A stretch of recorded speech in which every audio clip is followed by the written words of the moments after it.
विश्वास ही शक्ति। आसंतु शुणिबा एही प्रेरणादायक कहानी।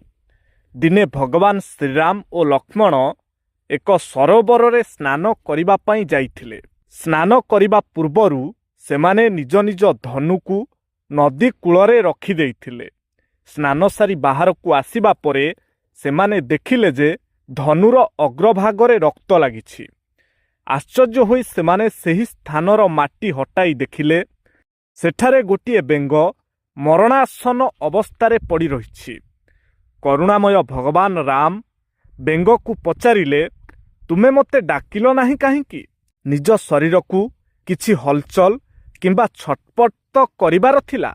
सापटिए जेबे धरे तुमे तो जोर रे चित्कार कर, तेबे धनु लागिला बेले काहींकी किछि कहिलो नाही? बेंगटी मृदु स्वर रे कहिला, हे प्रभु, जेतेबेले साप मते धरे सेतेबेले मु राम राम बोली डाके। मोर विश्वास थाए जे आपण निश्चय मोर डाक शुणिबे एवं मते रक्षा करिबे।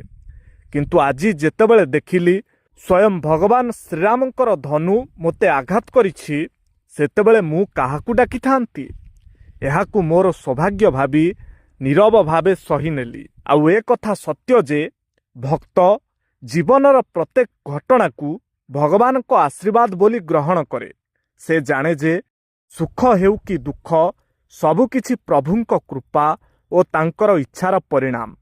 सेथिपाई से प्रत्येक परिस्थिति रे ईश्वरंक उपरे अतुट विश्वास रखे।